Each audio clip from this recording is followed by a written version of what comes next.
큰 박수로 맞으시죠. Please welcome Professor Sam Richard.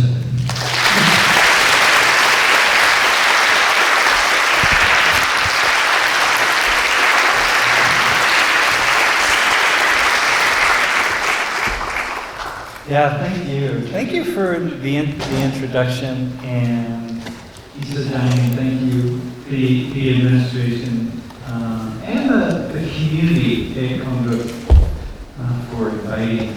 I feel honored to be here, and this is my second time speaking on this stage, and then tomorrow I will have the opportunity to be up here with my collaborator and my wife talking about teaching.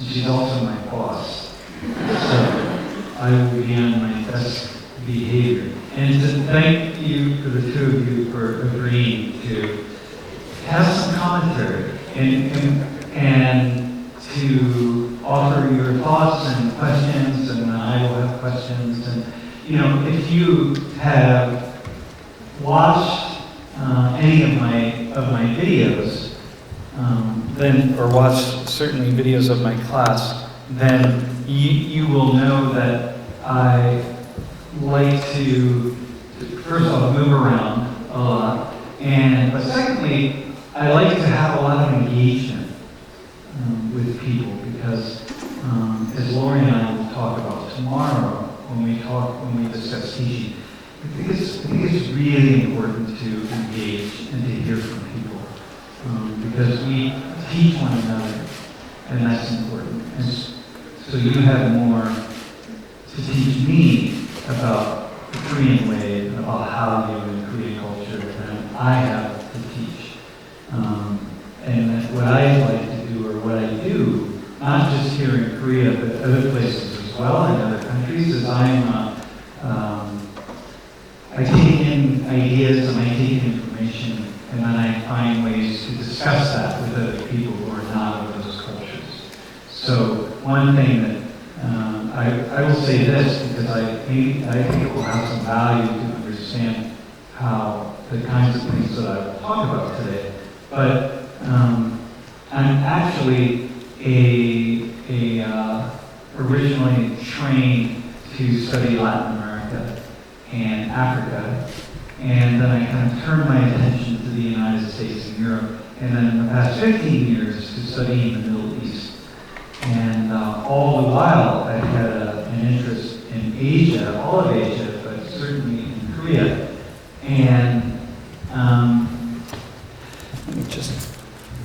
And so one of the, and I first got started, I became interested in Korea in 1984, because I was studying military governments and military dictatorships in Latin America, because so many countries had military governments, which were being supported by the United States, I should add. And then I had an office mate when I started graduate school who was Korean, and working on his master's in sociology. So he invited me to his house. So we started talking about Korea, and that's when I was first really introduced. I was 24 years old. And then he invited me to his home, and he and his wife cooked Korean food for me. We had barbecue and kimchi. It was the first time we had kimchi. And then I fell in love with Korea by way of Korean food and my friendships with them. But then the next year I went to start my PhD work, and I had 3 office mates from Korea. Of all places in the world, I happened to have 3 people from Korea with whom I shared an office. So then I learned many more things about Korea, including that was when I was first introduced to soju, as many students are. But I continue to always be fascinated by Korea. So as I study different parts of the world, I always continue to turn my attention. I would see stories about Korea, and whether it was about the economics or politics or culture, and I would, reread them because I have this interest. So my interest goes back almost 40 years. But it really was, I will say, 12 years ago, when I first started really paying attention to the growth of the Korean economy and what was happening. And then just really seeing more about culture. And as I traveled around the world in different countries, I mean, my wife and I travel a lot. We've been to, I don't know, maybe I've been to 50 countries or so. And many times, 8, 9, 10 times. But what happened was I started to see Korea in places. And I would see, references to Korean cinema, Korean television, Korean food, and of course K-pop. And I didn't really, I started to get the sense that there was something really interesting happening in Korea that I needed to pay attention more. So this is probably about 12 years ago. So it wasn't just the United States, but I was seeing Korea in these places where I would never expect to see Korea, like a very rural part of a country. And so then I began to really pay attention, and I started speaking in my class about Korea, doing some different talks. And I was telling someone earlier today in class, we had different screens. And on one screen, this was about 8 years ago or 9 years ago, I was playing a mukbang video. The entire class, and we just watched as some Korean guy who I have no idea who he was, but he was live at that time. So for him, it was probably about 5 in the morning, but he was just eating and making lots of money while he was eating food. And so I was always doing interesting things. Well, I thought that was interesting because I think mukbang is very interesting. Why you would pay someone money to eat, but that's another story. And so I was continuing to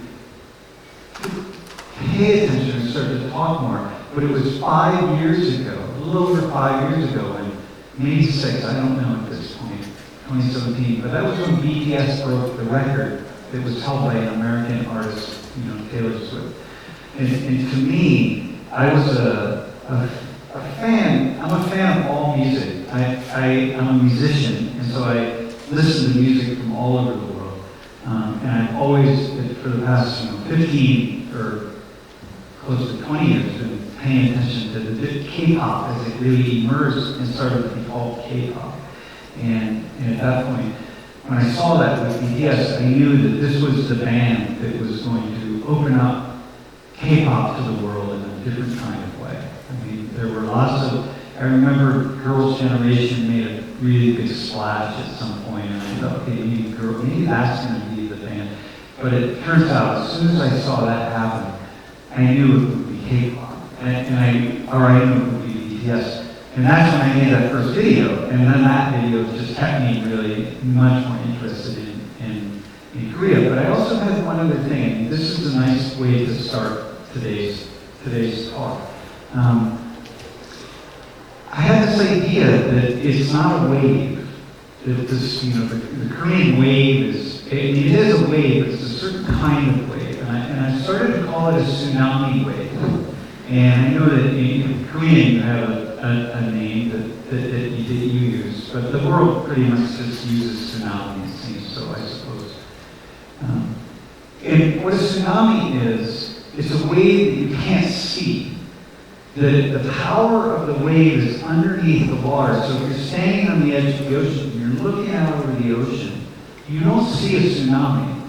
Maybe you barely see the ocean rise, but you probably don't. By the time you see a tsunami wave, it has already crashed on the shore, and it's already radically altered the landscape of where you are, of where it crashes.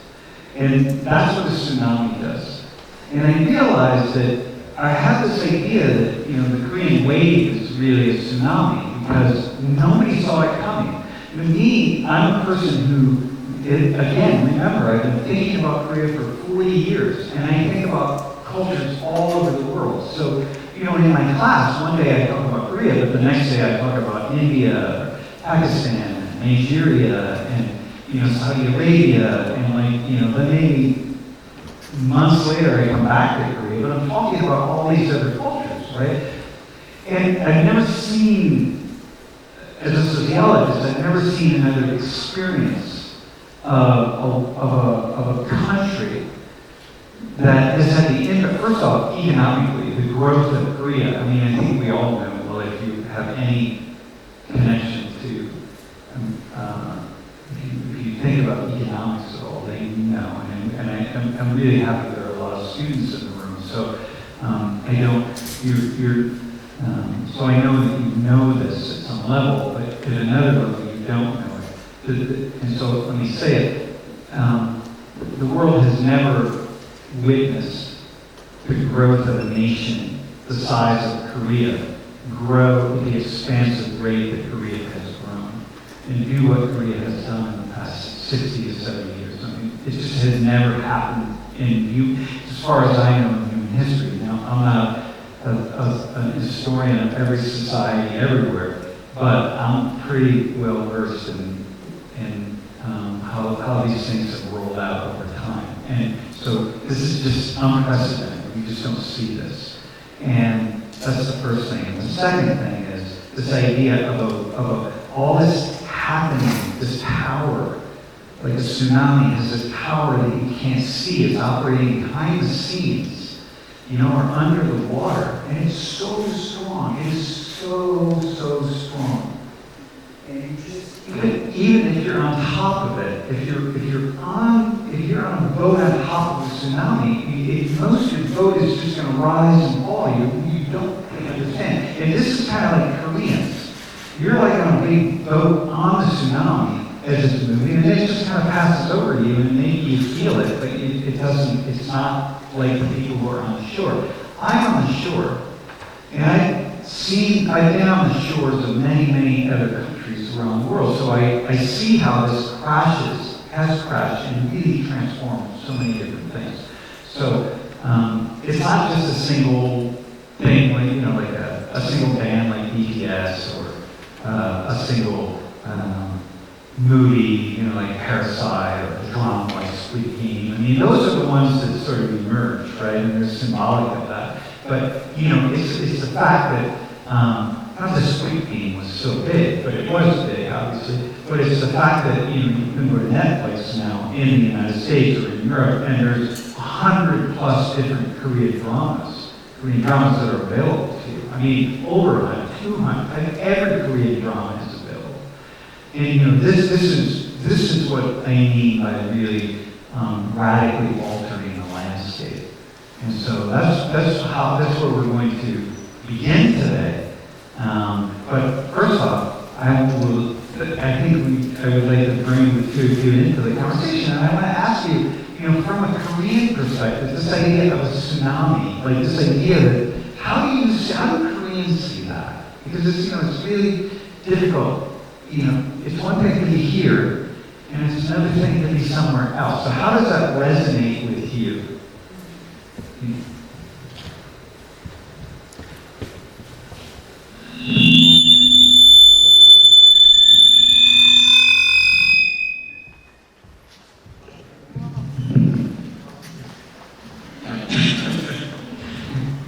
That was quite an intro. Right. Hey, and by the way, so you refer to me as Sam, and Ryan and EU. Yeah, okay. Everything is first names for me, so it will be. Well, I definitely agree with your comparison between Korean wave and the tsunami, because even Koreans didn't know we are having Korean wave, because we didn't know that Korean wave would happen at this time. So I guess the world and Koreans all didn't know that we have the power of Korean wave in 10 years ago, 20 years ago. Maybe we worked a lot as a Korean, culturally. We tried to produce many K-dramas or the K-pop sings and kind of things. But still, we didn't know we have that much power because we didn't know that we have power. But still, that for that reason, your comparison between the tsunami and the Korean wave as a perfect the comparison. But at the same time, I guess as a Korean, we still don't know we have the power. Because is that because probably we are tsunami itself? Probably the people outside the tsunami, they see what happens because of the tsunami, but we are the tsunami itself. So it's really hard to see that how powerful we are. So that's the reason we still, the Koreans, saying that, do we have that much power in this world kind of thing? So yeah, I guess that's my thought about your ideas. Yeah, awesome. Ian, would you like to add something? No, I totally agree with him, and I am really wondering about the power of what. So I want to hear what you will talk about the power of what. Yeah. Given to Korea. You know, power is one of the core concepts in sociology. So I will come back to power in some ways, trying to kind of define what that means, because in the world of Korea, what the word that's discussed a lot is soft power as opposed to hard power. And so when we start talking about soft power, I was just having a conversation this morning about this, about how to really define soft power, what that means, because it's the kind of thing that can go through your fingertips. Okay, thank you for that. Let me see how we can do here. Okay. So, one of the key, are there any sociologists in the room? Anybody studying sociology or any? Yeah? One? Okay, awesome. Listen, there aren't very many of us out there. We have to really stand. We have to stand up and be recognized. So one of the this is a really important idea, I think, I'm just going to speak to students who are here, because this is I think that this will help shape some of where we go. But we're always trying to understand causality. In my world, science is about causality. We want to know, what we have one variable and it changes somehow, and we want to know what is the other variable, whatever that is, that cause that to change. So, if you're a civil engineer, or you're a virologist, or whatever you are, you work with, mental health and counseling, we make a change in something, and we want to kind of understand what is that. And sometimes there's very simple things that we can see, right? Like the student exam, that if you come from we know this as sociologists, if you come from people who come from a wealthier family, who have more money, time, power, etc., their children are much more likely to do better on the student exam. Across the board, right? It correlates, right? Money, class, status, power, you do better. That's simple, right? We can point to the variables where that's true and how that's true. Sometimes it's a mystery. Sometimes people who grow up in very poor families or with less resources do extremely well, and people who grow up in families that are very privileged don't do well at all, even though they try hard. But on average. But the things that are most interesting to sociologists, like myself, is things that we can't see, that we can't understand, that we can't identify. They're hidden. The invisible forces, right? And so what I will tell you for the students, if those of you who will continue on beyond your undergraduate degree, or just continue on to be thinkers, who maybe will be professors, or in that way, it's the hidden ones that are most mysterious, that are most interesting. It is the questions that have no answers. And it's kind of like theoretical physics or something. so in sociology, nothing hardly has an answer. So when I think about this, some questions related to Korea and the Korean wave and what's behind it, I'm going after questions that really don't have an answer, which means, of course, that nobody can say that I'm right or wrong, which is good for me, because then that's what you really want, is just throw hypotheses and ideas. But I want to say this, though. If anybody has some interest in how Korean culture is being consumed around the world, this office here, I had the pleasure a few days ago to meet the president of the office. They published this on global Hallyu trends, and everything you can imagine is in here. How people around the world consume Korean culture. What they use, do they use their smartphone devices or their computers, or what do they use? What things are most interesting in which countries, right? Which dramas? Do people like the women actors or men actors or girl groups or boy groups or everything you can imagine. So there are things that we can know. They collect these data around the world, and I would think for anybody in here who has any interest in culture, in global culture and Korean culture, it's free. Just get it online and read through it. It'll teach you a lot about your own culture and how the rest of the world sees you and how the rest of the world consumes you. Consumes you. How is that? Yeah.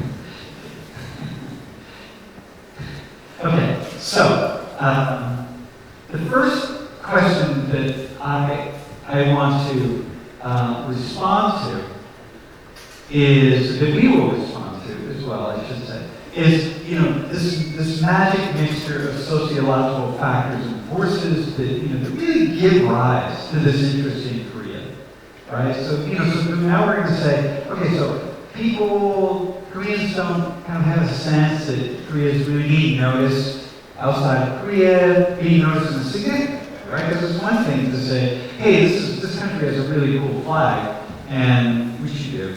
And I can recognize the Korean flag. Okay, it's another thing to actually go somewhere else with that. And so this mixture, the magic mixture, what is the magic? And by the way, you should know that I've had the opportunity to be asked this question by many, many, many people, right? Inside and outside of Korea. What is it? Why do people like Korea, like Korean culture? Like, what is it? Like, K-pop, film, K-cosmetics, K-games, everything you can imagine. Wait, okay, we're good. So, I have been trying to answer this question for 5 years, okay? And I still don't have an answer to the question. I never will have an answer to the question. I've leafed through that report that I just put up there to try to pull out an answer to the question.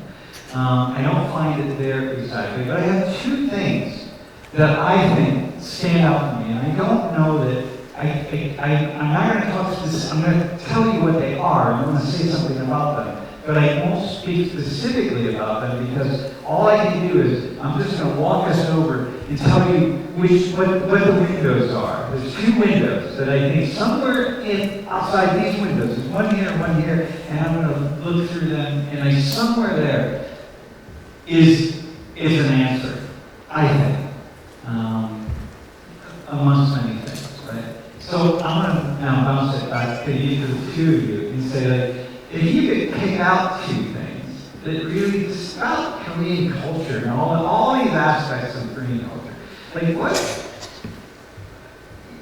is it that, like, what powers that wave? Like, what do you imagine? Just any thoughts on that? Just anything come to mind. And you don't have to have a thought, by the way. So the way this operates is Yeah, so if you don't have any thoughts, we'll keep going, but so don't feel. Well, actually, I expected that you were going to ask me that question, so I thought about it. So, well, I guess probably the K-drama or K-pop or all K-cultures is that much powerful because that satisfies the human's basic instincts or human's basic desires. Usually, I'm a psychologist, so I'd like to explain about some of the psychological theories about the human beings and human behaviors. Usually, the Freud, he's a psychoanalyst. He said that there are two basic instincts for human behaviors. The first one is the sexual desire. We all have a sexual desire, but we're not able to express that desire in reality. And another desire is aggression. That's another one. So, but in reality, we're not able to express our aggressive desire to other people. So usually people try to repress those desires because that is shown to other people as a negative things. But we can see those kind of things in the dramas and the pop songs and all kind of cultural entertaining. We can watch those kind of like the sexual or aggressive things. So maybe that's the reason why the people like the K-dramas and K-culture. I don't know. That was my thought, actually. Okay. Awesome. Ian, do you have anything to talk about?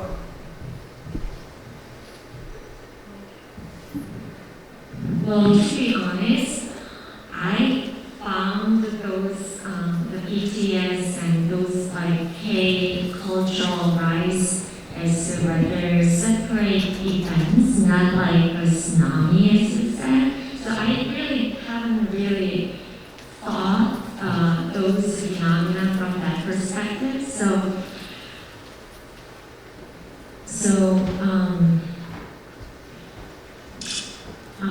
some of the things that made me concerned was the way Korean wave is expressed is somehow reflects some darkness of Korean culture too. So we'll talk about it later, but so I don't know, like whether this really reflects Korean power of something. So I'm kind of doubt. So I would love to, continue to hearing from you. Awesome. So both of you touched on things that we're in the same pool. We'll call it the same tide pool or something. I don't know. We're riding the same wave of thinking here, in that sense. So yeah, very cool. Love this. All right. So here's the first one. Let's be running with Freud here for a minute. And let's talk about sex. I think there's something in the way, mind you, when we think about Korean culture, you understand that we're talking about so many different pieces. We mostly talk about K-pop and K-drama and K-film and so on, but K-fashion and K-beauty and there are so many pieces of Korea, K-cuisine, right, that are going around the world, right? We're seeing this, Korean beauty is like skin products and hair products, and it's like really catching on in the West, and not just in the U.S., but like in France. The places, this is the center of beauty and perfume. And it's like, and here's Korean products and the Korean companies just knocking on the door and just opening that door to say, look, we're going to bring our products in here. and really top quality products and great products. And so people are, so it's not, it's complex in that way, but I think something, again, it's just the window piece. There's something about the way sex is portrayed, you know, in music and film and drama and advertising and so on. That, you know, you can either be really explicit, gratuitous, which is very much what we see in the West, especially, you know, in Western Europe and in the United States, some you know, other places in kind of odd way, or modest and hidden and merited. And by merited, what I mean by that is that you don't use sex unless you really need sex, unless it fits, like it's merited. It really works in this situation, you know, like a music video, right? There's like a little scene in a music video that's very highly sexualized, but there's just one, and it fits right in that spot, and it's good, and it works, but it's not the whole thing. Or like in a drama or a film or something, right? And so you don't start with the sex scene, which is what, you know, lots of films, and certainly in films in Hollywood. And so there's something, but again, there's something about that. Just the way sexuality, it's just, you know, modest, right? It's something that's, there's something about Korean, just the sensibility around sex that appeals to people. And it appeals to people in part because what we don't necessarily see and we don't necessarily understand is that people around the world are mostly modest about sexuality. They're mostly traditional. They're modest. They don't want to talk about their sexuality. They don't want to lead with their sexuality. They don't want to have conversations in public about their sexuality. You know, some of us are more performers in some kind of way, so there can be a performative aspect to that, like, you know. But most people in the world are pretty shy and pretty modest about things related to sexuality. In other words, much more like the Korean kind of mainstream, as opposed to, say, a Western LA, New York, Miami Beach kind of approach to something like sexuality. And so it's like, most people are not comfortable. And when I just think of the Muslim world, so the woman on the left, she's wearing a burkini. You know, the people around the world most people are not comfortable showing all of their skin. And women and men both are not comfortable just having their skin just out in the world for everybody to see and observe. Most people are much more modest. This is, so in Islamic culture, and again, Islamic culture is many, many different countries around the world, but by and large, very modest culture. And those men on the right, they're also, you know, this is a, you know, these are tough. These men are not open about talking about their sexuality. Okay, I spent a lot of time in the Middle East. Their sexuality is not out there. It's very awkward. They're very, you know, shy, reserved. They don't even talk to each other about sex. The sex is just not even, it's just not part of the dynamic. And television, when you go to the Khaliji countries or to the Gulf countries, and let's say you watch television in Oman or in Qatar or in Saudi or in you know, the Emirates or Kuwait, even in, you know, so Dubai, which we think Dubai is one of the most modern cities in the world. You don't see sex. You don't see sex. You don't even see references to sex. And wherever you go around the world, the majority of the population, including the majority of the population, like half the population anyway, in the United States, is pretty shy about that. And so Korea, when you're putting out and again, when you lean toward a much more traditional, modest, more conservative way of expressing sexuality, that many places around the world they embrace that on their own terms. That, it's like, okay. And so, two things, right? Just a couple things, just to really help you understand. This here is a photo of a woman in an Egyptian family, and she decided, she wanted to make her own hanbok. She just loves Korea, and so she started making all of her own Korean clothes. And so they did this little family shoot. And I just found this article online about her, and I just thought, well, I find these articles all over. Wherever I turn my attention, I find things like this. And you think, like, what is this, right? So this woman on the right is one of my students. Her name is Maya Al-Gulami, and she is from Afghanistan. And she, shortly before we took that picture, she just flew in from Pakistan, where she spent about 6 weeks getting her visa to come study with us at Penn State. And while she was in Pakistan, people kept wanting to take selfies with her. They were stopping her on the street, just constantly. And they were stopping her because they thought she was from Korea. Now, if you're from Korea, you would know she's not from Korea. But these were people from Pakistan who hadn't met many Koreans. But they're fans of Korea, and they're stopping her at Fashion to take selfies because they're excited just to have met a Korean. And this is the kind of stuff that, is, again, experienced more and more. And when for example, I had a conversation with a large group of students who were from the Middle East, and they were mostly Saudis, Kuwaitis, and Emiratis.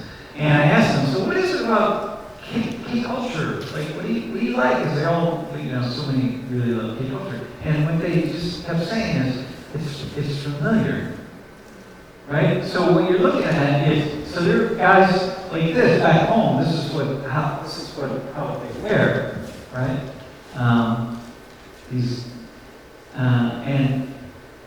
And they're saying, it's familiar. What's familiar about Korea to them? And what is that? And what that is like there's some sinking in that culture, right? Something that works. A couple of other things I want to say. Just two quick examples. This is from Peru, and Peru is a very traditional, very conservative, the people from the Andes, the people of the Andes in Peru, Ecuador, Bolivia, very, very modest, very quiet, very shy, very, not out in not like Americans, for example. And so what do you think they connect more with? Korean culture, this kind of way of being, or the U.S., the American way of being, right? So, Korea is really popular in Ecuador, Peru, and Bolivia, and so on. This is just this fundraising thing they were doing recently. And this is from Zimbabwe. And in Africa, once again, another culture, very modest, very inward, very quiet, very, and so it's a way. I just want to I could give many. Obviously I could pull many examples, but I just wanted to show you. Okay, here I want to say this. So we all know. So there's lots of different pieces of sexuality, right? And I'm sure the young people here are familiar with this Troublemaker video back in the day. That's pretty sexual, right? That's really, what they're doing, the dance they did, I'm like, whoa, even I'm just like, hey. So, very sexualized. But, so what that tells me is that Koreans can do it, and this is very popular, and Koreans can really appreciate it, but it's not the dominant form. It's there. It's not like we can't do this kind of thing, right? but it's not the dominant form in the way that we see in many other cultures, in particular in the West. Okay? And then one final thing, two quick things, and then I'm going to turn it over to you again. And also what I want to point out that's really important is that, you know, she, that's some of you are, I mean, who's a fan of hers? I mean, probably a lot of you are fans of hers, right? I guess. You know, she got in trouble with her agency because she was dating somebody, right? God forbid, right? Okay, one of our big celebrities in the United States, Kim Kardashian, got famous for making a porn tape. And she still earns $360,000 a year in royalties from her porn tape, pornography tape. So I just want to hold those two. You know, you see the complexity here, looking at how sexuality is approached in this way. The other thing I want to say is, these are three quick, I'm just going to say them quickly, and then we're going to turn it over. Like, look, first off, the high key, right? So they just came out with this recording fairly recently, I guess, not too long ago, but, you know, the theme is like sportiness. Like, sportiness, that's just like, oh, that's nice. You know, like, come on. You know, this is just very, okay. What a way to think about sexuality. That, you know, in the U.S., that's not going to happen in the U.S. with the new band in that way. That's not going to be the thing.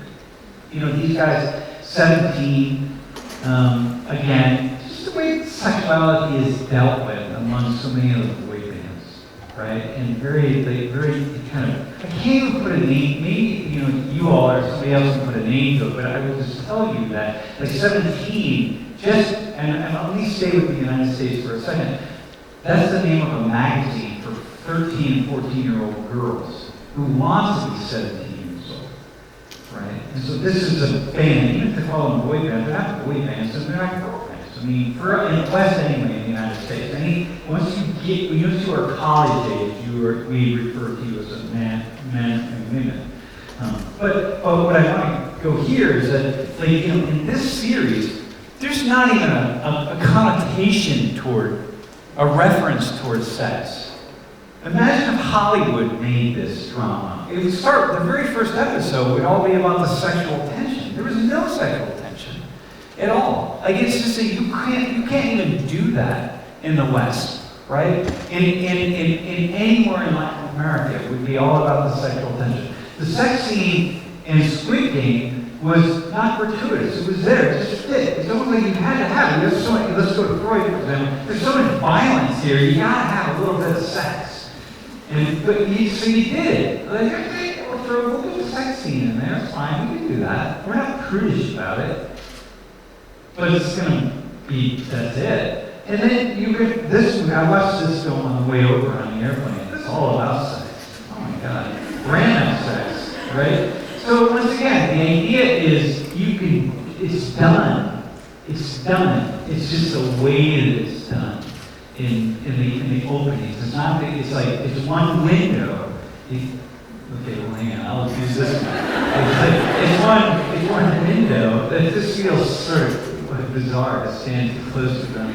But it's one window, but it's not the only one. Yeah. Okay, so comments, thoughts.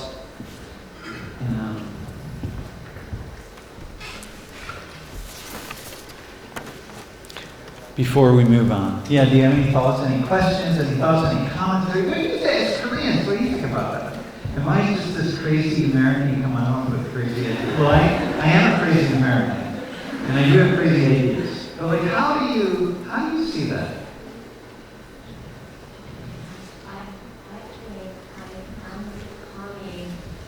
I think I'm becoming a bit more convinced by you that like Korean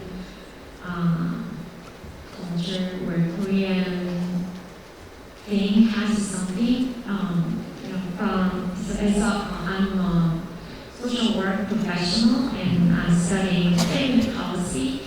And when I'm looking at Korean policy, family policy compared to family policies in other countries. I think I agree that Korean policy, like every policy, has some moderate aspect. It's not extreme.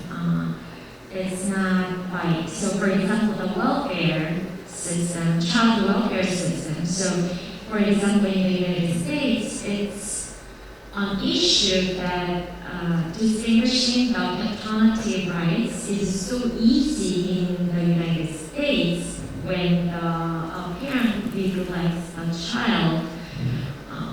But in Korea, we don't go to that extreme, but we really respect paternal rights, but we are moving towards like protecting the child and leaving the rights of biological parents. So it's somehow, it's like, I feel like it's like in the middle. Yeah. So I think it may be connected to some Korean culture that you're talking about, that place somewhere in the middle. Yeah. Yeah. I like that. I like connecting it too. See, this is why it's so, for those of you who are the students in here, this is why I think it's so interesting to bring academics together from different backgrounds, because you have insights that you wouldn't necessarily have. So you drawing on the social welfare policy and like going from the extreme into this place of moderation. I think, I think moderation, that's really the key. That's aspect. Brian,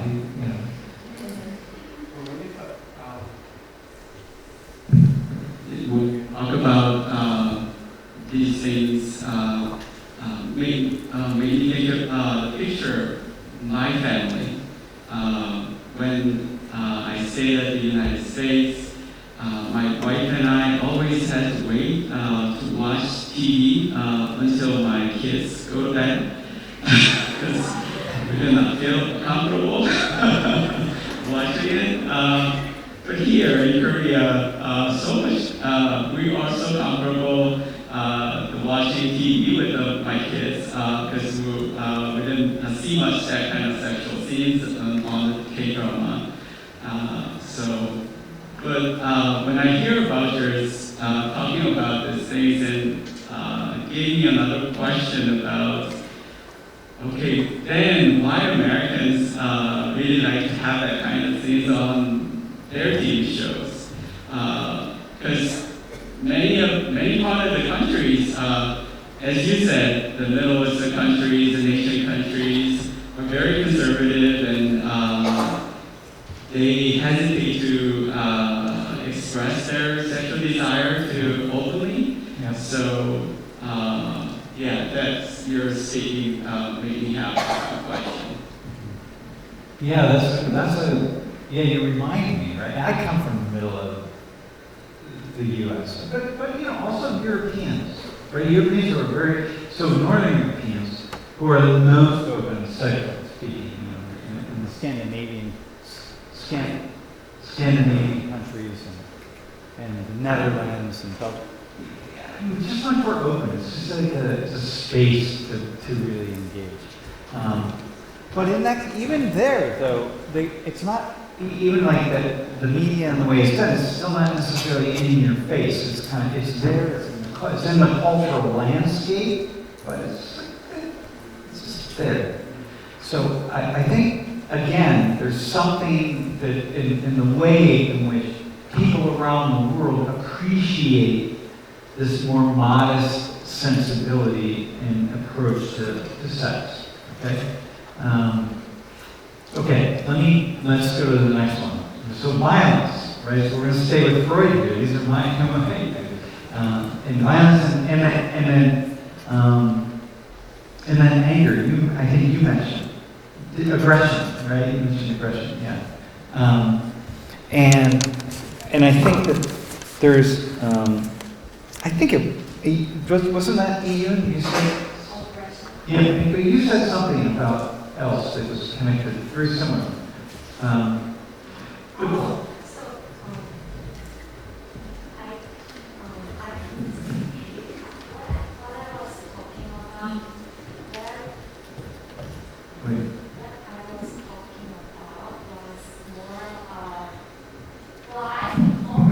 There you are. What I was talking about is more about the collectivist culture that Korea has.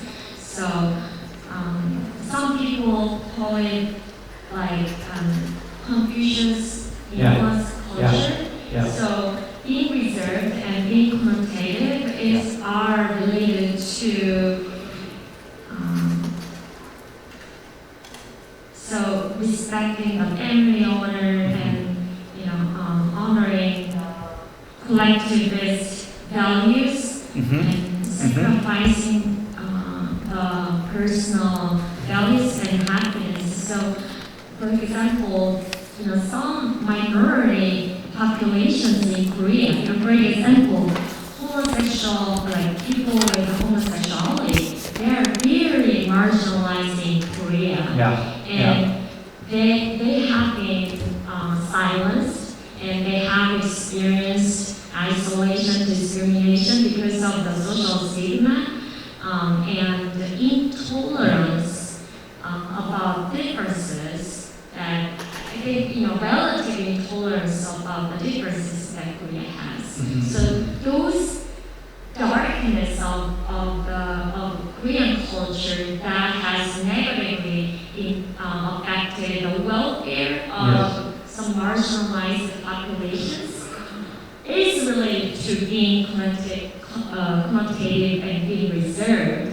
So it's just so I'm kind of confused on how then in order to continue the Korean way or even promote the Korean way, doesn't it matter? We just live it, or should we kind of address those challenges that negatively affect some of the many of us, the welfare of many of us? Well, so I'm actually going to respond to that's an awesome question, and I will make that the center of my final response, my final statement. Yeah, and then I want to hear for sure what the two of you have to say.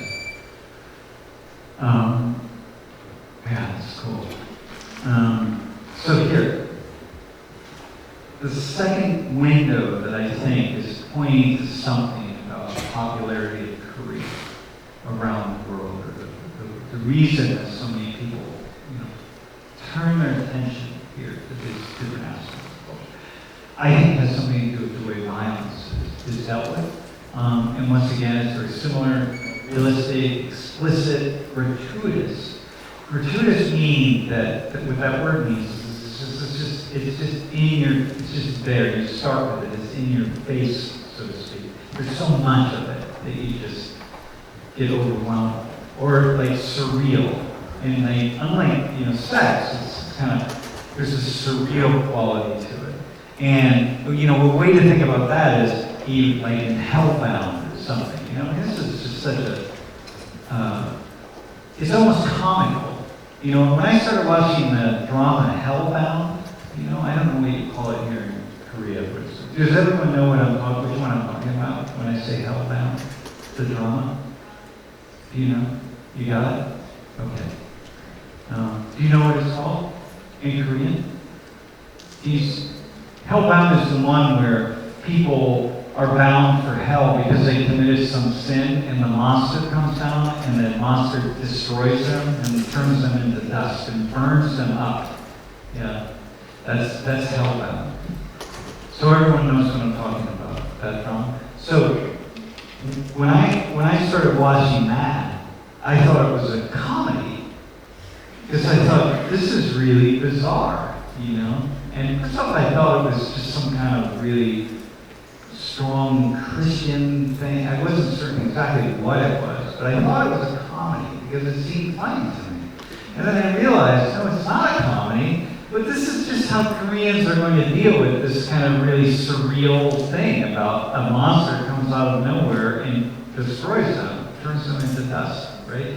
And so then I thought, oh, okay. So it can be kind of surreal in this kind of way. I gave the example of well, here, this video.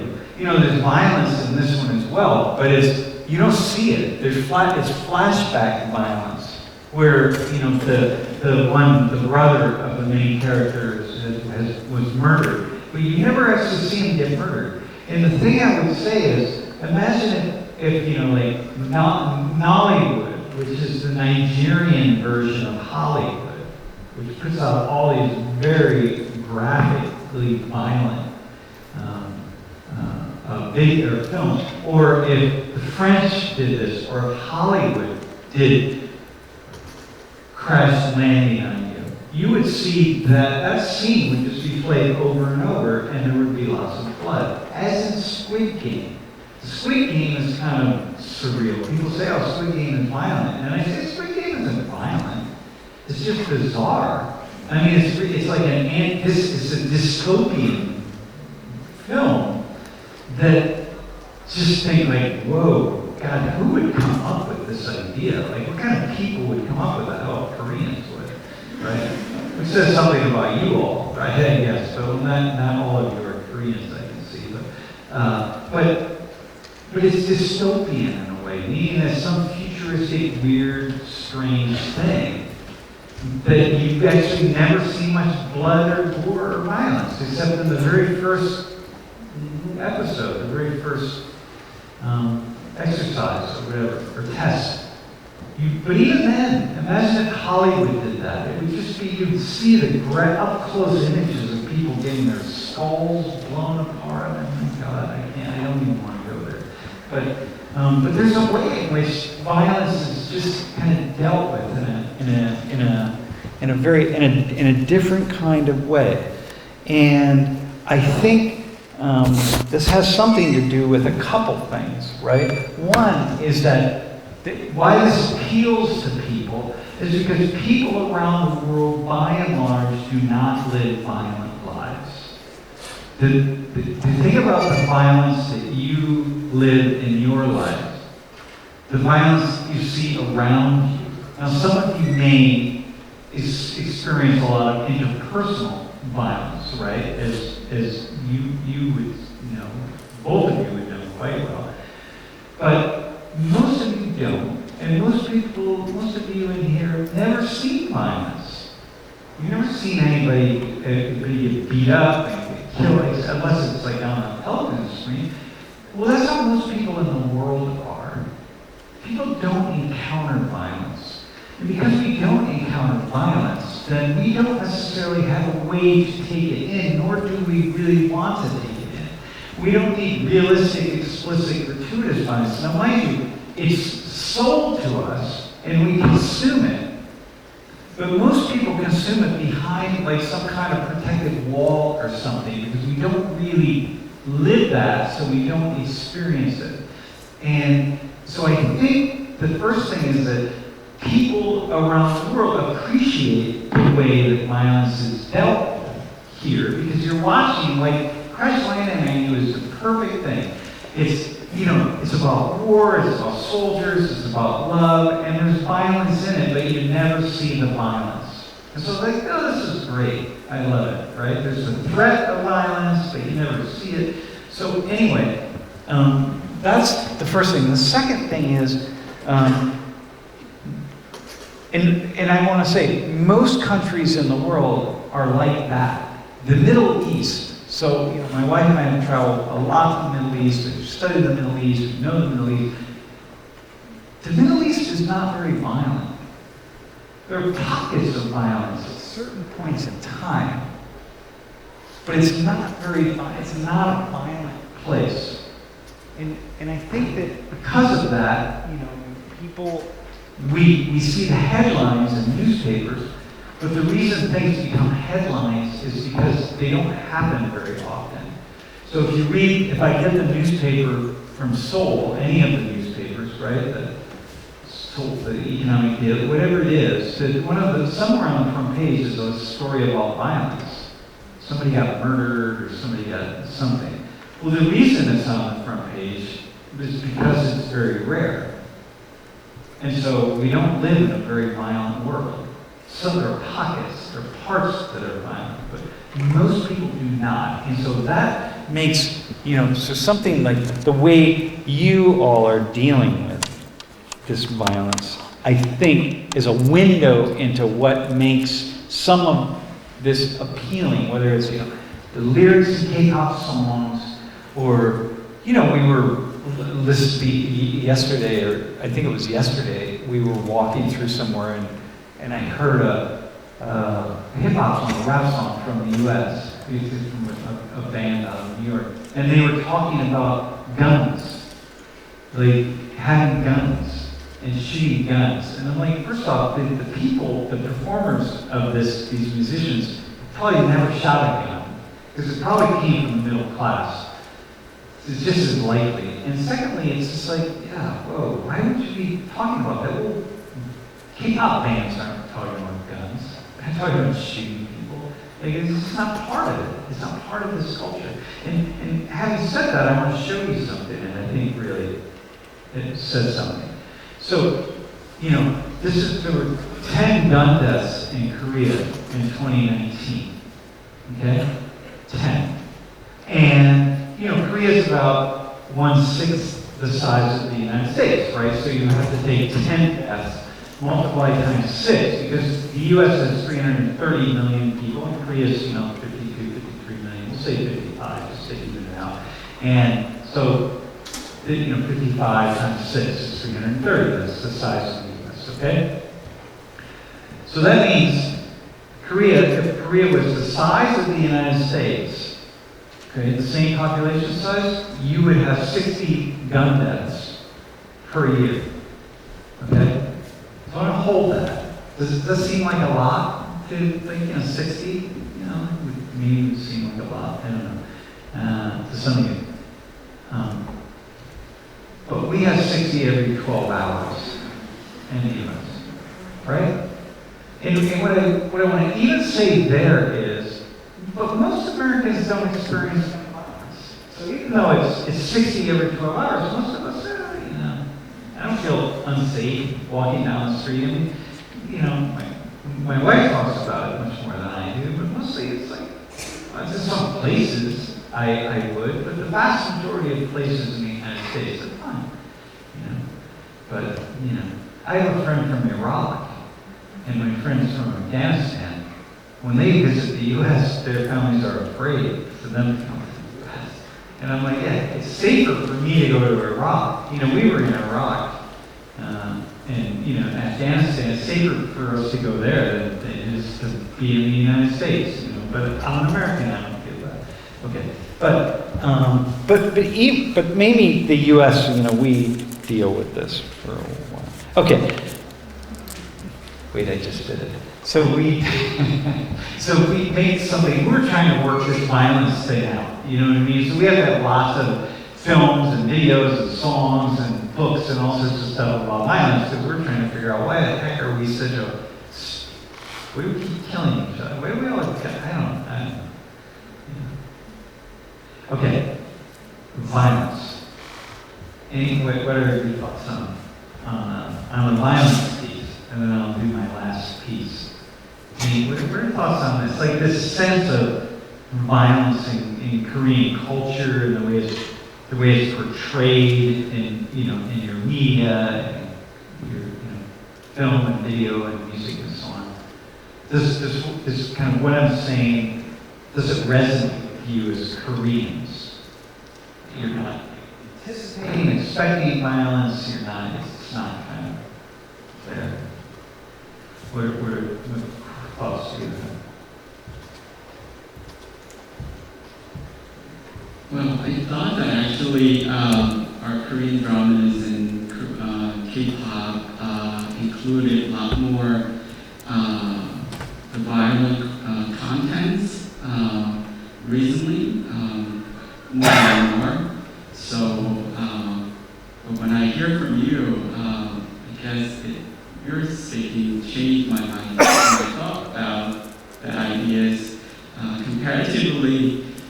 Compared to other countries, especially in Western countries and the United States, still our contents, I guess, shows our guys' express desires in very subtle ways, not explicitly. So that might be the big difference between the K-dramas and dramas in America or Western countries. Yeah, this might, hang on, let me see. This might be one of those cases where also sometimes, again, I was having a conversation this morning and I forget what I was talking about, where she said she was about to roll her eyes at something and said, I was talking about, I don't remember what the aggression and violence, I don't know, something about driving and stuff. Do you remember what it was? Oh, the communitarianism, right? This kind of community, as you said. And about how, this communitarian spirit here in Korea, right? And so she said, I was just about to roll my eyes at that because how much that's changing. And I said, well, you need to get outside of Korea because you might think that people are becoming really individualistic here and like really self-centered and self-promoting, but you need to get outside of Korea and you need to assess, live in some other cultures and see other societies to really understand that you all are doing quite well. And even in kind of the violence piece, right? Again, I watch, there's plenty of violence on dramas, K-dramas and films, and in music lyrics and so on, right? But relatively speaking, it's very contained, yeah. So I think this is one of those cases, it's one of those things like, you need somebody maybe like me or I don't know to hold a mirror up to say, whoa, hang on, go look at these other places. Because we all need that, right? That's what a mirror does. Do you have any thoughts on the violence piece? I think the Korean drama and films tend to be more sophisticated in expressing people's agony, like fear and fundamental struggles, I think, partly because I think Korea has a history of it's very hard times, like Japanese conquer for 45 years. Oh my God, I can't even, 45 years, I can't even remember, my brain is going down. And some dictatorship for years. And so I think during the time, I think people developed, not really seeing it, but, just feeling it and analyzing the fundamental agony. I think that's related to the culture. Yeah. And then I'm led to think, so when you say that, I'm led to think of, like in Colombia, where Colombia is, was at war for 60 years, right? And so Colombians, when you ask Colombians, like about Colombians and what it's like, they say, we're a very violent society. We've been at war for 60 years. Look how many hundreds of thousands of people have died.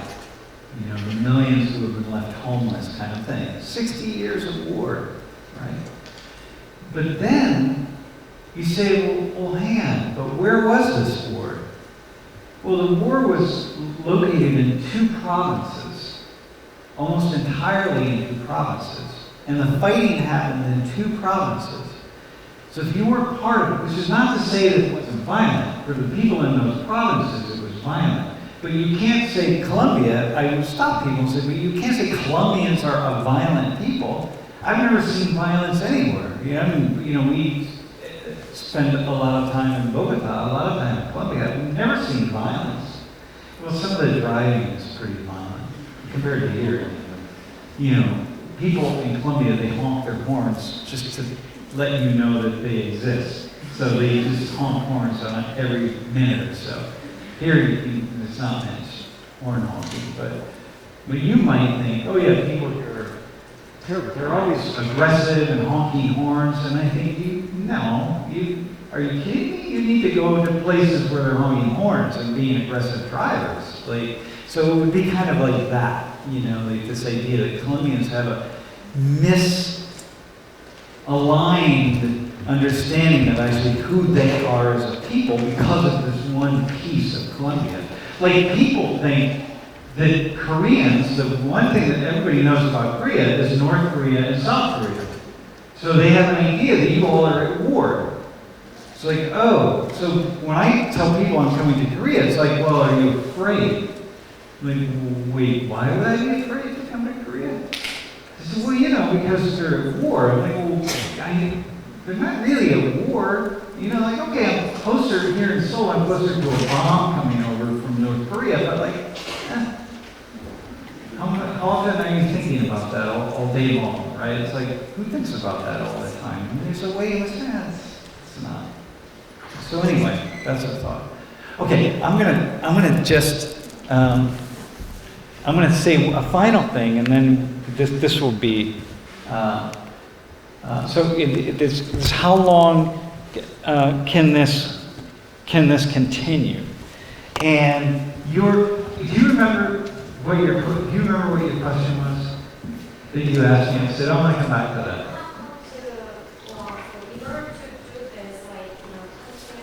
Yeah. Should we ignore the dark side? Yeah, the dark side. Okay. In order to keep the Korean wave going, should we ignore the dark side? Okay. So, yeah, thank you. I was certain I was going to remember that, but then in the end I didn't. So I'm going to give a sociological answer to this question, and then I want to talk about this, because my answer to what you were asking is really important for the young people in the room, I think in particular. You know, change in any system, the most dynamic changes happen on the outside of the system, not on the inside. So the outside is where, you know, it's like kind of the people who are not central to the system, the big movers, the big shakers, hang on, I don't want to say that.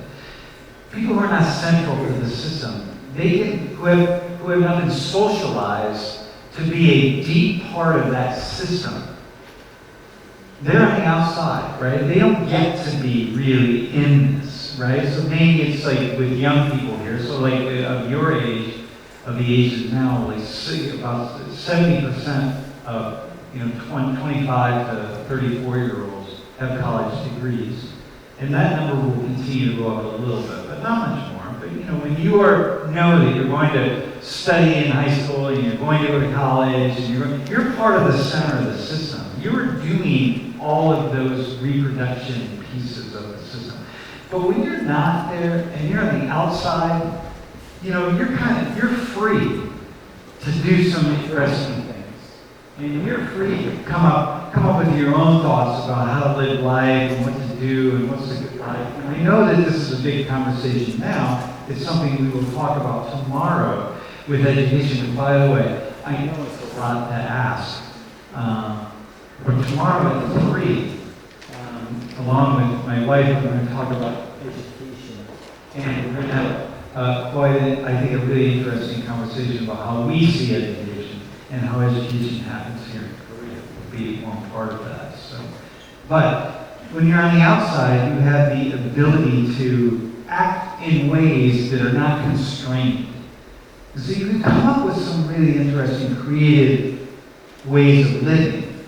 And so right now, when I think about, how you do, I think about, all of these parts of the wave. I think about, it's like Korea is a fine-tuned machine that no matter what you turn your attention to, of all these parts of this wave, you just create, you do it really well.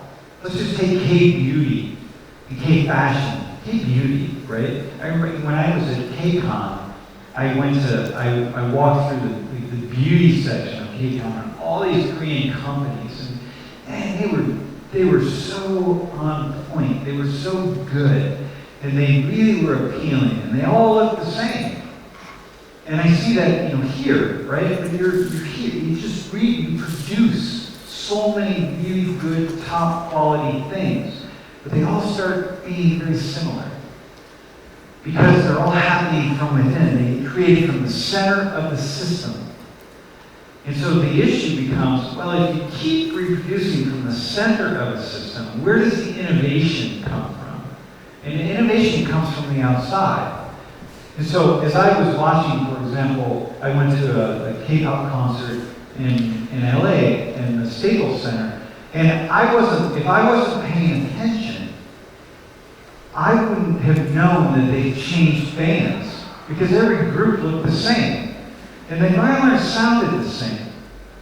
So again, I'm a fan of all music, right? But I don't pay attention to different groups because I'm paying attention to lots of music from all over the world. So I don't have time to know like what ITZY's new recording is, or Gravity, or whatever it would be, right?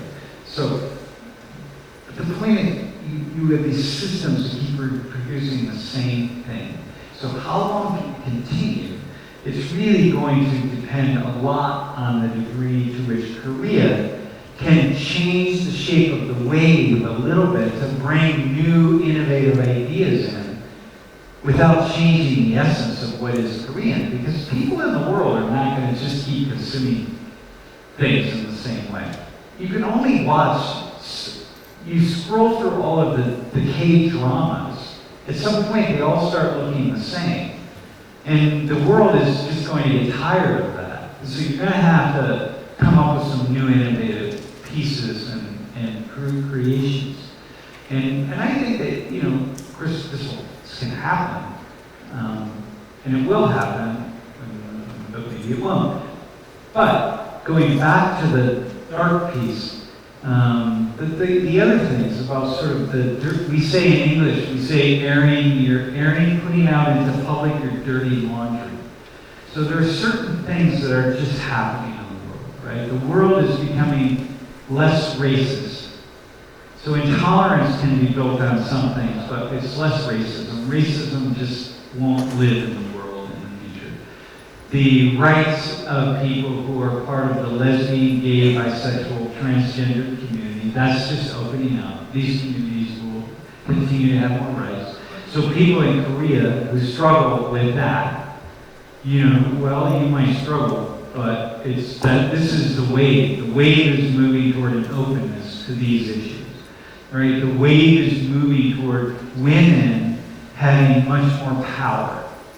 The future of culture around the world is toward empowerment of women.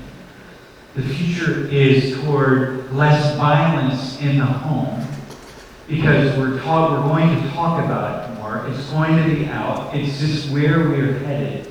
And so these kinds of things will change the shape of what culture looks like here, just as it has changed the shape, is changing the shape of what culture looks like everywhere. And so I have this idea that if Koreans resist those movements, well, you won't be able to in the end. You can't. Like, if you struggle with homosexuality, understand that that's your struggle, and the number of people who struggle with homosexuality is decreasing year after year after year all around the world. And so, like, in 10 years or 20 years, it just will not, it'll just be wide open. I mean, it will just change. That's where we're headed. So you either fight against it or you go with it.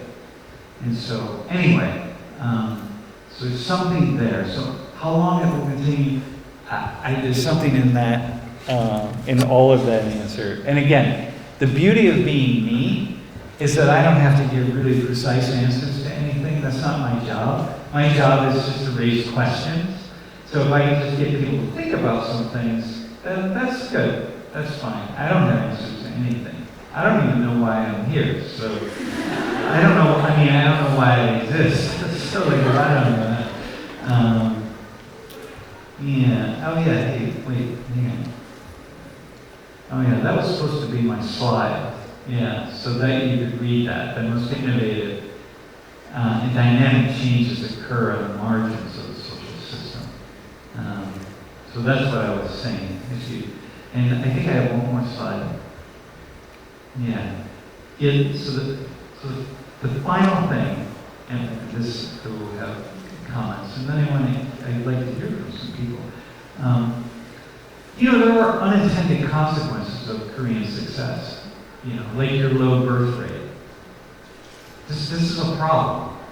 You don't need to go out and start having kids, right? What are you doing in school anyway? Go have kids. Can you have kids and be in school? I don't know, right? But there's going to be an English word. It's a perfect word, but probably many of you don't know it. It's called a reckoning.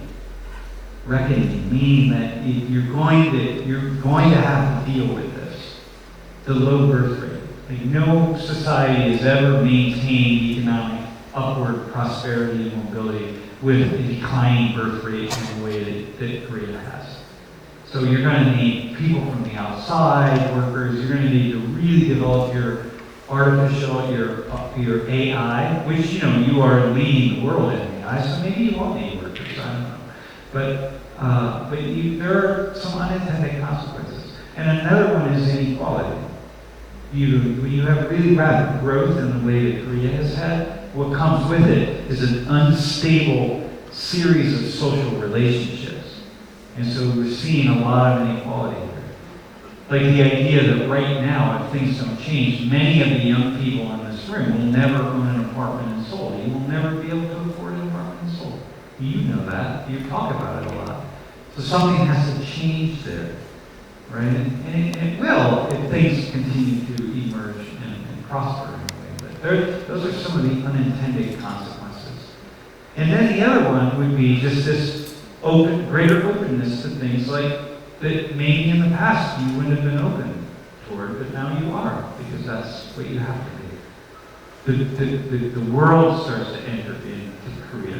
When you put yourself out in the world, what you do is you create avenues or highways for the world to come back to Korea. And when the world comes back to Korea, that changes who Koreans are and how they think about things. So that's good and it's bad. Okay. Thoughts? And then we will open it up to see if some students have any questions. I guess we have another unintended consequences of Korean success and wave. Probably as you're here, and you talk about Korean wave in Korea as American. I guess that's another unintended consequences of Korean success. Well, so I guess you changed my thought about the first site is talk about theory of growth. Actually, I thought that our Korean contents are pretty violent and includes a lot of sexual things, but comparatively, our contents are not that much violent and sexual. Like you don't wait to turn the television on Right. until after your kids go to bed. Yeah. So I came up with another, actually, the psychology theory, which Adler, Alfred Adler. I don't know whether you know about it. He said that he also said that there are two basic human desires, which is the first one is feeling of perfection, and another one is a feeling of belonging, feeling of being loved. That's another very important basic desire that human beings have. So I guess our Korean culture and Korean K-drama or K-pop singing songs and maybe I guess satisfies the people's those desires. Like they want to be perfect and they want to belong to somewhere or they want to belong to some group. But in reality, these days, modern society, it's very hard for us to belong to some with other people, or it's very hard for us to be loved by other people. But when we watch the Korean drama, we always see that the main characters, they have a lot of conflict with other people, but at the same time, they have great support from their family and their friends. So we see that as wow, that's great. I'd like to have that kind of things in my reality. So I guess that's another, maybe the better theory to explain about the Korean way, I thought. And also my wife, she's a big fan of one of the Korean band. She's a fanatic fan. She really loves the band, but she told me that the fandom, Korean fandom of the Korean pop singers is not just a fan, it's a community. That's what she said to me. Yeah. So I guess she shares a lot of things with the fans with their the same singers and kind of things. So she were very satisfied with those relationships in the fandom. So I guess that's another one that maybe the Korean the culture satisfied with the people's needs. So yeah, you changed my mind and thoughts. Yeah, that's cool. I like that. I like that idea. Yeah. How do you think about how I answered the question? Thank you so much for your talk. I really enjoyed it because you're kind of, I became more convinced by you that Korean culture has something, and by embracing more diversity and marginality, we can grow more. So I kind of got hope. So that's something that I really appreciate. Hyuna that you showed, the female singer, Hyuna is, I'm a big fan of Hyuna, and I feel really sorry that two other female artists killed herself. And I really like the fact that Hyuna is popular in Korea, and the conclusion that Hyuna can be popular in Korea too. And I hope Korean culture will go forward to have more such innovative artists, send more innovative artists and embrace more diversity. Thank you. Yeah. Yeah, that's part of also the unintended consequence of some, not of the way per se, but of the education system. Yeah, we'll talk about that some tomorrow. Thank you, by the way. Thanks for doing this. Awesome. Yeah, for me. Does anybody have some questions? Have a question, comment, thought? Do you want to? Do you have? Should we bring up? Do you have a microphone? Yeah.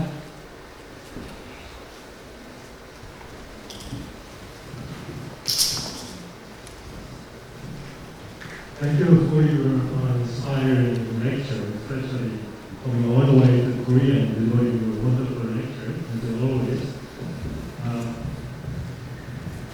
And I saw your lecture on YouTube. Here, wait. Excuse me. Hang on one second. Can you, when you ask your if you don't mind, when you ask your question, just pull your mask down so I will. And or can you just, let me sit here in case I need you. I am Mrs. artist and professor at the Department of Contemporary Art. And I saw your lecture on YouTube, and you talk about mukbang in your lecture. You also mentioned about it in opening lecture today. I didn't know that the mukbang started in Korea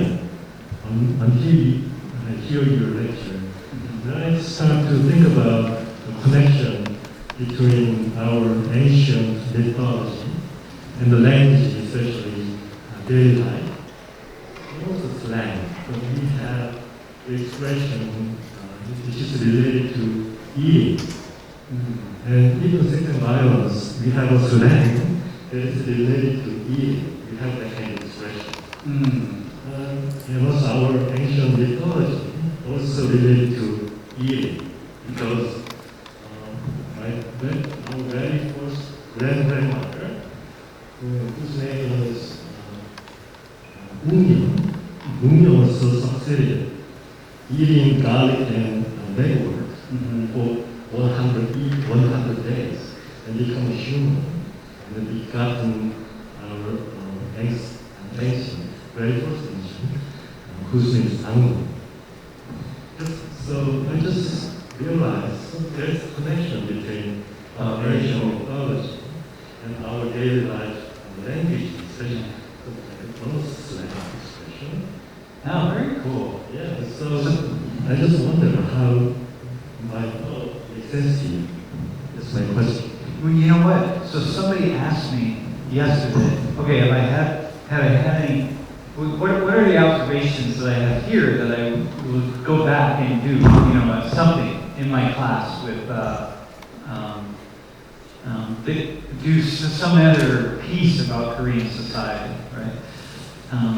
Hearing you say that, it makes me think, and I've been thinking about this with food right here in Korea and the way people eat. And there's something, when I said this idea that, it's very mukbang, it's very strange that people would pay money to watch somebody else eat on a live television. You get a set, right? Which is kind of the meaning of mukbang as a word, right? But it's not strange. But everything that seems strange on the outside is tied to something. Because that emerged here in Korea, but it emerged out of something else that's deep in the culture. And so as I eat here in Korea, and the ways in which you all eat, putting lots of food on the table, many cultures do a very similar thing, right? It's not only Korea that does this. But what that leads then me to think is like, oh, okay, I have to explore Korean eating. Like, I have to go now, do something like, here's mukbang, and then like, here's where it comes from, or here's something else, or what it's tied to. So you saying that right now tells me, okay, that's all right. I will do that. Yeah, that's my response. Yeah, so thank you for that. Yeah. Yeah.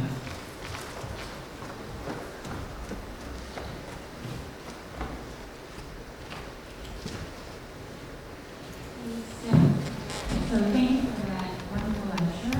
I'm Suyang Lee. I teach in the School of General Studies, and I teach the college English course here. I think there's some of my students here today. So I want to actually go back to your questions that you asked throughout the lecture. One of the questions that you asked in the beginning of the lecture was, do you feel it? Is K-Wave power, do you feel it? Yeah. My answer to that, I don't know about the people here, but I think my answer to that was immediately no, I don't feel it. As an insider, probably because I'm inside the culture, maybe I don't feel it, but I thought about that while you were talking, and I think one of the reasons that I don't feel it is because so much of the K-Wave is, through the media, the beauty, the fashion, but there's so much that hasn't changed, which are more of the essentials that you talked about in the lecture, which is, things like equality, or we're still a very conservative culture. Like education is conservative. Institutional, the way things do in institutions has not changed much. The way things do in our families actually hasn't changed much. It's changed a little bit, but it hasn't changed as much as I think we want it to change. Our gender, sexuality, those things that you talked about in the lecture haven't changed. So I think the Korean wave power is, I know it's much bigger than I thought it was, but one of the reasons that I don't feel it so much is because the values and the traditional values, the things that we want, we hope will change, have kind of stayed the same. So that's one thing. And then I think... I'll respond to that quickly. Sure. And the irony in that is, that's kind of what, that's also a really important source of power of the way. This is a tradition. So it's like, yeah. So the things like, you, on one hand, you kind of open up in certain ways, but it's like, yeah, but don't open up too much too quickly, because, then it's not a Korean thing. You're just adopting ideas from the rest of the world. And so do it, you want to do it your own way. And so that means you're going to go slowly. And then your other question, I think, was, hold on, let me look at my notes again. Okay, how did this happen? I think, this is my interpretation, but I think one of the things that happened was that, as you said, the changes happened on the margins. The people on the margins actually were the movers and shakers of this change, right? And I think that it's people, because like things like sexuality or violence are really censored in our society. So I think people really develop sophistication in expressing those things that are hard to express in our society. So I think that's one of the reasons that it comes out in such a sophisticated way, in surreal and really coordinated ways. And I think that was really well received by the outside community, like the US and the rest of the world. And I think that's where some of that power of the Korean wave came from. So I think the Korean wave power is actually a two-way street. It was developed in Korea. It went outside, developed, created its own, it had its own life outside of Korea. It came back with power, and then with that recognition, I think we developed more stuff when outside. So I think that Korean wave power is always a two-way street. Yeah, that's cool. And I think to keep it going, and that was your final question, like how long will this last? I think there needs to be some changes to what I was talking about earlier about the essential values, the inequality, the gender, sex issues, the labor issues. Those are things that we really haven't been working very hard on as a society. And I think that's where the continuity will come from. Yeah, very cool. Yeah. Good. Do you?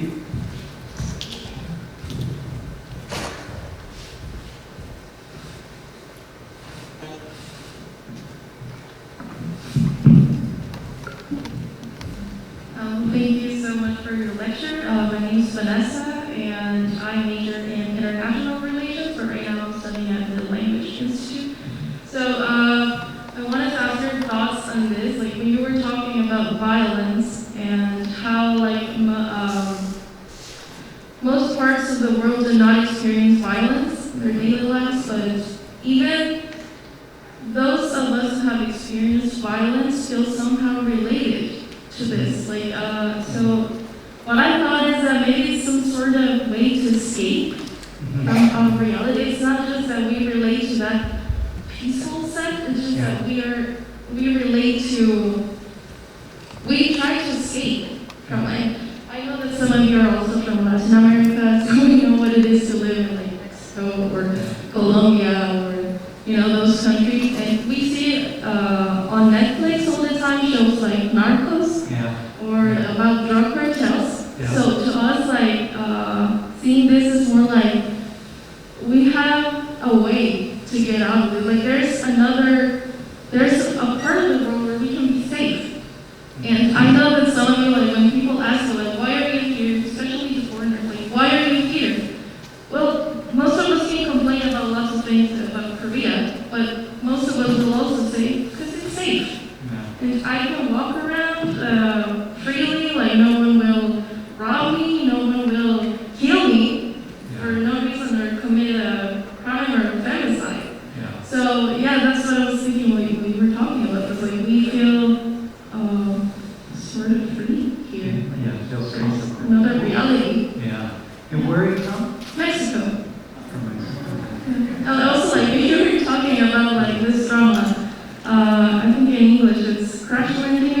Korean is 사랑이 불시착. So, like, yeah, it's somehow comical to Yeah. some extent. Yeah, but I don't feel uncomfortable watching it. I feel uncomfortable watching Narcos Yeah. or even some parts of this drama, Suriname. Uh-huh. Suriname, it's also a Korean drama set in Suriname, this country. But I feel very comfortable watching this. It's a way to escape Yeah. my reality.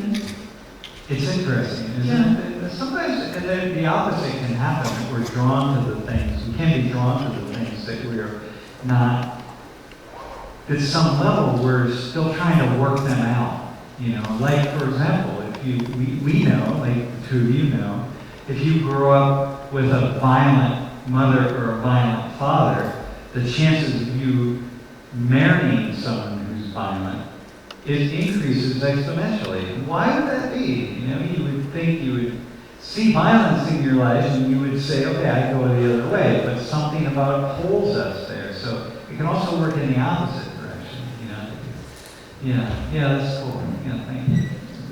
Mhm.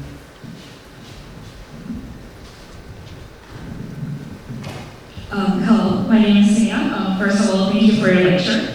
I actually studied in business and cultural contents, and because I study those subjects, I have experienced and studied a lot of things about like motive and like sex and violence and stuff. One of the aspects that I wanted to ask you was because as I studied, I have actually studied abroad in America, and as I experienced there and in Korea, I have seen that they have like a different points in sending their messages. So, for example, I have always had this aspect that in America they show sex and violence in a very direct way, but whereas in Korea they actually try to hide that message within their culture, but actually express it as you have said. So, one of the points that I wanted to ask you was, do you have, because you have studied this thing for quite a long time, I guess more than me, for sure. I have wanted to ask if how you think about this way of sending messages within the sexual violence thing and the relatedness to the power to the whole K culture. So ask the question, say it again here. The final question, yeah. So I think that sending messages, in the way of sending messages, is also a great, is also a power in power of the gay culture. Yeah. So I wanted to see how. So you're talking about sending messages. Yes, sending Yeah. messages. Yeah. Well, it seems to me that, so I don't know, so this is where you know much more than me, in terms of like really utilizing platforms, and the way people seem to utilize the platforms, and the way that the platforms, the various platforms that you all are using on a regular basis in ways that are just profoundly engaging. Okay? It seems to me that the doing that is a much more, we said, an egalitarian experience for you, right? It's much more consensual and it's much more equalizing, right? As you are using your phones to engage other people, whatever you're sending around, you know. But I think that there's something about that, you know, it's like when the individuals themselves, when you all are, people are content creators, because everyone in this room is a content creator. Some more than others, but you're all creating content. Every time you send a message, you're creating content. And you add an emoji to that, or a meme, or something like that, right? You're creating. What that does is that equalizes the ability to create that content among lots of people. And I think that there's something about that in that also is this idea of, you know, like the sexuality and the violence and so on. It like softens all of that in a way, because people don't have that in their lives. Like, you don't want that in your lives at every moment. And most of what you're creating is neither violent nor sexual. because that's not how we live our lives. And so I think that's how I would respond. And I actually have another question. I was seeing that you have talked about violence in like physical form, but what I think of is that Korean culture has actually a lot of violence inside the society, Yeah. not like physical form, but like inside the society. Yeah. So I wanted to ask if, because I think the unintended consequences of Korean success is actually the competition within the society. So maybe I thought that this competition led to not the physical violence, but the other kind of violences within the culture. Yeah. So maybe, so I was thinking, do you think that this has any effect in the Korean culture as well? Yeah. So this is one thing that we're going to talk about tomorrow a little bit, but there's a lot of self-violence, like really, like violence against self. You know, like listen, when you wake up at 5 in the morning to study, and you're awake till 1 in the morning to study, that's a form of violence. The human being, no human spirit wants that. Like that's just not part. It's not part of it. The fact that you have a whole society, not a whole society, but you have all this energy pushing toward that in some weird way, and it's not even like a single parent. I have a lot of my Korean students. They say, "Oh, my parents didn't want me to be in the system like that," but I still was, because I was just following all of the other people around me. Or I have students whose parents send them out of Korea because you can't even be part of this at all. I just don't want that for you. So that's a form of violence in and of itself, and that's an unintended consequence of it. Yeah. But maybe that's...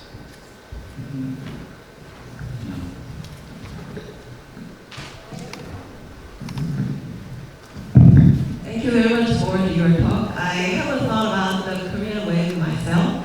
That's why I'm here today. But having listened to you, I got to think that the Korean way may have something to do with what we are really good at, which I think is creating something refreshing, not necessarily new, by imitating something proven or familiar to the world already. So it's hard to fail, I guess. So in that sense, we are destined to be one step behind. But can the Korean way go on as a driver instead of innovator? I think it can be possible that way too. So what would you say? Well, you can be one step behind, but still be leading, for example, right? Like it's like you're one step behind, but you're behind the person who's driving, and you're sort of pushing him or her in another kind of direction. So that's a very kind of a strange metaphor, a strange way to see it, but I think that that's also happening. And I agree with you that there's a lot that's refreshing in a way, and I think people see it that way. They see it's not, nothing is purely innovative, but you do know that. Well, here's a thought. I mean, those of you who are really wanting to be entrepreneurs and stuff, it's rarely the first or second person or group or company that enters the market that captures the market. It's, you need people to go and open that up, and then they fail, and then you come in and see like what they did wrong, or you get it right. And so all the major companies have done that. Right, and even Samsung was, they just even getting, you see each piece that they did. You see that there. We see it in all the tables in a way. So you can be the second or third one in, and that's your ticket. And I think sometimes that's what's happened here in Korea, and that will continue. How's that? Is that all right?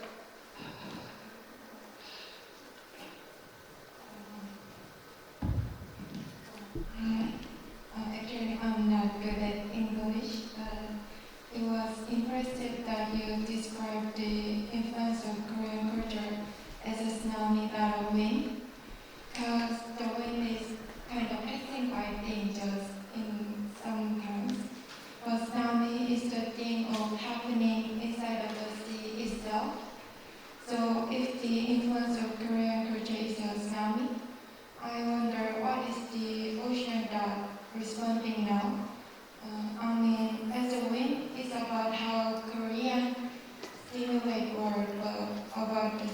what is the Korean people around the world are responding doing common together now?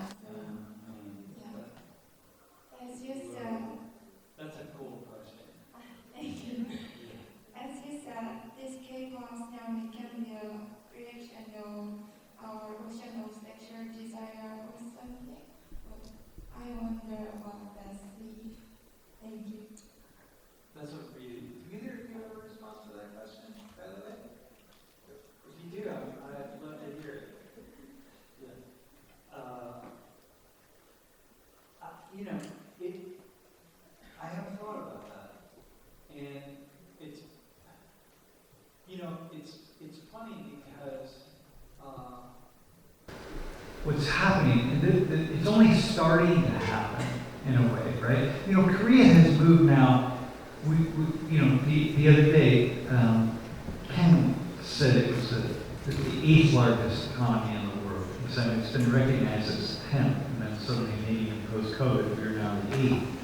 And you understand that then you become, kind of as you referenced, right? You become part of the ocean. Like you're not, it's no longer just like floating on the ocean. You are the ocean. And so now you start to define what happens in the world. And I don't know what that's going to look like, but I'm gonna sit with the question because it's actually a really cool question. Yeah. Awesome. 네, 시간 관계상 마지막 질문 하나만 받고 오늘 강연 마무리할게요. Yeah, okay. Due to the limited time, we will take one last question for today's session. Or you can just ask me afterwards, that's fine too, but however you want to do. Okay. Hi. I have a class before the lecture, so I have a chance to hear about the first part of the lecture, but I'm asking about my major is chemical engineering, so I'm interested in kind of some technologies. So Korean should be intend about the technology, like some kind of making high value products. So in Korea, we don't have any much sources like balls like coppers and other any iron, something like that. So I think Koreans should be interested in trade with other countries.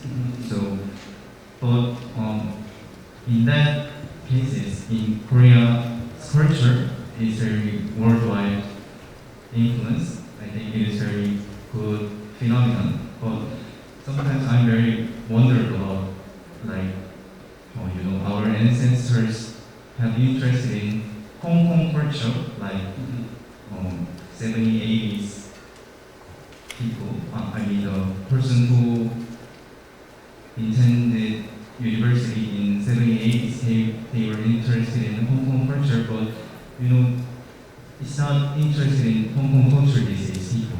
So maybe I wonder that if Korean culture could follow that way, then what should we do? I mean, what should people do when the Korean way would be not lasting so much? Yeah. Well, first, the way will change. Okay, Korea is it's on the world stage to stay. You don't move into again what is now maybe the 8th largest economy in the world and go away. Especially because what Korea is producing is high value, high quality goods, increasingly. So it's like Korea's here to stay. So the wave may just go in a slightly different direction, and the economy may continue to shift, although I think it just continue to go toward more high value products. And so it's just a matter of where what that looks like and, you know, which direction you can go, right? If the United States, if we keep battling China in the way that we are, and we have more, economic embargoes and just kind of back and forth with China, that opens up markets for Korea. So who knows? Well, I don't know what it will look like, but the Korean way is here. It's not going anywhere. You know, so you're an engineer, you're well placed. Engineering? Yeah. Hey, so I would like, so I want to say thank you to the two of you. Yeah, thank you.